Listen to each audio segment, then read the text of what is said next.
بسم اللہ الرحمن الرحیم۔ حدیث نبی صلی اللہ علیہ وآلہ وسلم کے مطابق 10 سال کی عمر میں نماز فرض ہو جاتی ہے۔ حضرت عمرو بن شعیب اپنے دادا سے روایت کرتے ہیں کہ حضور نبی اکرم صلی اللہ علیہ وآلہ وسلم نے فرمایا،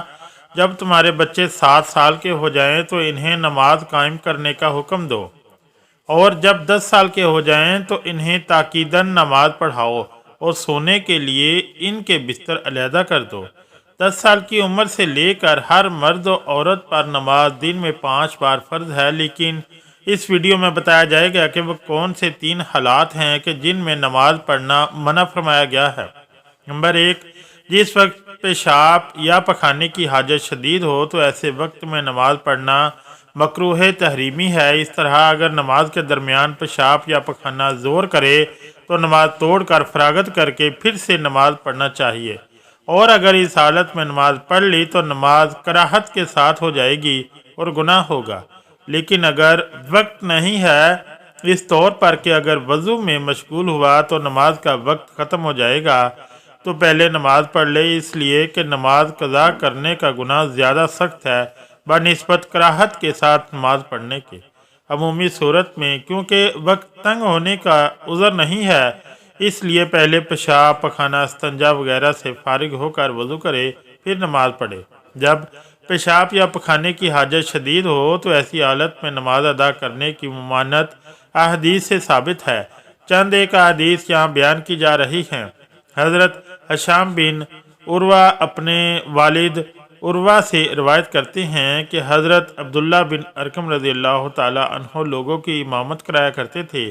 ایک دن جماعت کا وقت ہو گیا تو آپ قضائے حاجت کے لیے چلے گئے، پھر واپس آئے تو فرمایا کہ میں نے رسول اللہ صلی اللہ علیہ وسلم کو یہ فرماتے ہوئے سنا ہے کہ تم میں سے اگر کسی کو پخانہ لگا ہو تو نماز پڑھنے سے پہلے اس سے فارغ ہوئے۔ حضرت ثوبان رضی اللہ تعالی عنہ سے روایت ہے کہ رسول اللہ صلی اللہ علیہ وسلم نے فرمایا، کسی شخص کے لیے یہ جائز نہیں کہ دوسروں کے گھر میں تانگ جھانک کرے بغیر اس کی اجازت کے، اور اگر اس نے ایسا کیا تو گویا کہ وہ اس گھر میں داخل ہو گیا، اور جب کوئی امام نماز پڑھائے تو صرف اپنے ہی لیے دعا نہ کرے، مقتدیوں کو چھوڑ کر۔ اگر اس نے ایسا کیا تو اس نے ان کے ساتھ خیانت کی، اور کوئی شخص اس حالت میں نماز کے لیے کھڑا نہ ہو کہ وہ پیشاب پخانے کو روکتا ہو۔ حضرت ابو امامہ رضی اللہ تعالی عنہ سے روایت ہے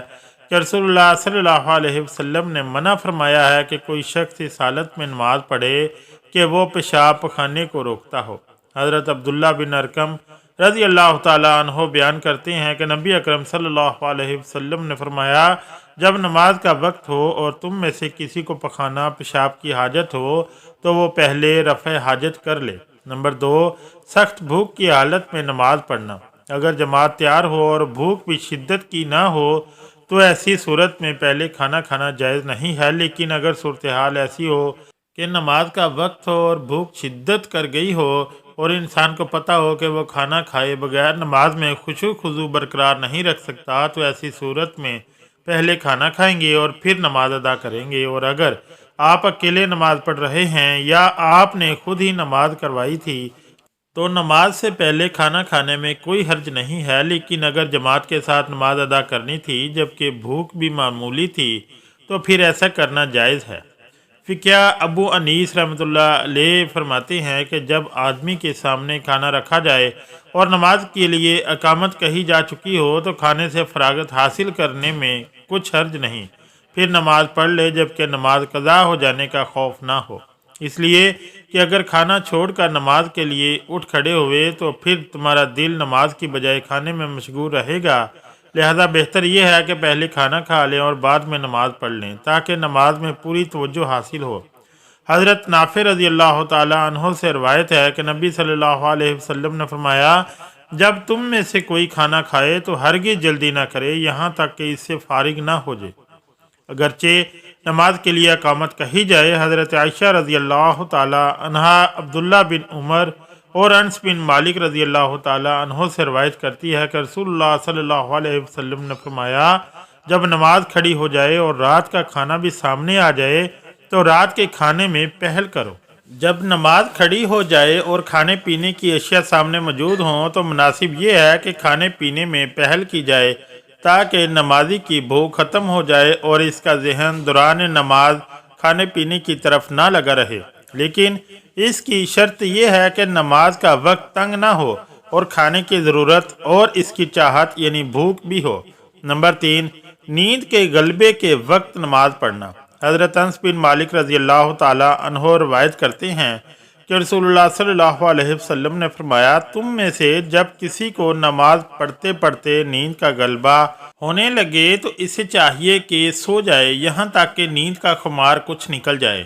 اور وہ یہ سمجھ سکے کہ میں کیا پڑھ رہا ہوں۔ ام المومنین حضرت عائشہ رضی اللہ تعالی عنہا سے روایت ہے کہ رسول اللہ صلی اللہ علیہ وسلم نے فرمایا، جب تم میں سے کسی کو نماز میں نیند آنے لگے تو اسے چاہیے کہ آ کر اپنے بستر پر سو جائے، کیونکہ اس حالت میں اسے پتہ ہی نہیں چلے گا کہ وہ اپنے بارے میں دعا کر رہا ہے یا بد دعا کر رہا ہے۔ شارحین حدیث نے اس حدیث کو صلاۃ اللیل پر محمول کیا ہے، چونکہ رات کے وقت نیند کا غلبہ ہوتا ہے، اس لیے صلاۃ اللیل کی ادائیگی کے لیے اس بات کا خیال رکھنا ضروری ہے کہ نیند کا خمار بالکل زائل ہو جائے اور اس کے بعد نماز ادا کی جائے، جبکہ بعض حضرات اس حدیث کو عام قرار دیتے ہیں کہ یہ حدیث فرض اور نفل سب کے بارے میں ہے۔ اس صورت میں یہ واضح ضروری ہے کہ فرض نماز کی ادائیگی میں اگر کافی وقت باقی ہو تو غلبہ نیند کی صورت میں کچھ دیر آرام کر کے نماز پڑھ لے، اور اگر وقت تنگ ہو رہا ہو اور نماز قضا ہونے کا خطرہ ہو تو اپنی پوری کوشش کر کے اپنے آپ سے نیند اور سستی کو زائل کر کے نماز ادا کرے۔ حضرت ابو قتادہ رضی اللہ تعالیٰ عنہ فرماتے ہیں،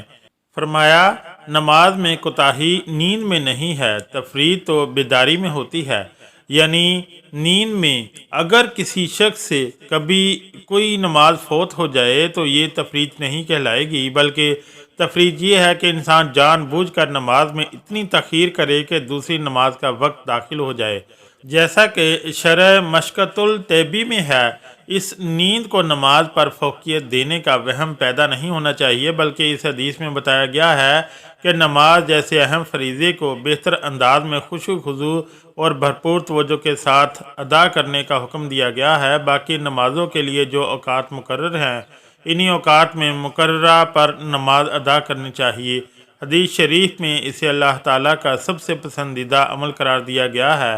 چنانچہ حضرت عبداللہ بن مسعود رضی اللہ تعالیٰ عنہ فرماتے ہیں، میں نے نبی کریم صلی اللہ علیہ وسلم سے سوال کیا کہ اللہ تعالیٰ کے ہاں سب سے محبوب عمل کیا ہے؟ تو رسول اللہ صلی اللہ علیہ وسلم نے فرمایا، نماز کو اپنے وقت پر ادا کرنا۔ مقررہ وقت کے اندر اندر کسی وقت بھی نماز پڑھی جائے تو نماز ادا ہو جائے گی اور وہ نماز ادا کہلائے گی، جبکہ اس سے تاخیر کرنے پر نماز قضا ہو جائے گی۔ جان بوجھ کر نماز قضا کرنا یا رات کو دیر تک جاگتے رہنا جس کی وجہ سے نماز فجر کے لیے اٹھنا مشکل ہو اور نماز قضا ہو جائے تو یہ بہت بڑا گناہ ہے جس سے بچنا چاہیے۔ کبھی کبھار اگر انسان پر نیند کا غلبہ ہو جائے یا بوجہ نسیان نماز رہ جائے تو بعد میں نماز پڑھ لینی چاہیے۔ حدیث شریف میں ہے کہ حضرت ابو ہریرہ رضی اللہ تعالیٰ عنہ سے روایت ہے کہ رسول اللہ صلی اللہ علیہ وسلم نے ارشاد فرمایا، منافقین پر فجر اور عشاء کی نمازیں سب سے زیادہ گراں اور بھاری ہیں۔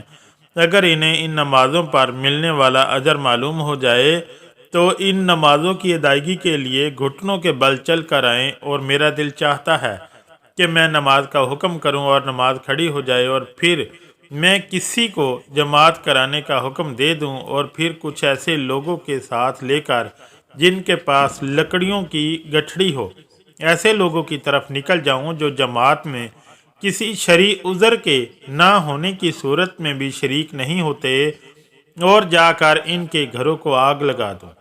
فقیہ ابو انیس رحمۃ اللہ علیہ فرماتے ہیں کہ آدمی کے لیے اونگتے ہوئے نماز پڑھنا مکروہ ہے، ہاں اگر پڑھ لے تو جائز ہے، جبکہ نماز کے تمام افعال اور قرآت پورے ادا کر سکتے۔ محترم ناظرین، اس ویڈیو میں بتائی گئی تمام باتوں میں اس بات کی تاکید ہے کہ یہ شریعت کامل ہے اور آسانی اور کشادگی کے ساتھ انسانی جان کے حقوق کا خیال رکھتی ہے۔ اللہ عز و جل سے دعا ہے کہ ہمیں نیکی کی باتوں کو سننے اور ان پر عمل کرنے کی طاقت اور توفیق عطا فرمائے، اور دین کو صحیح طریقے سے سمجھنے کی توفیق عطا فرمائے۔ آمین یا رب العالمین۔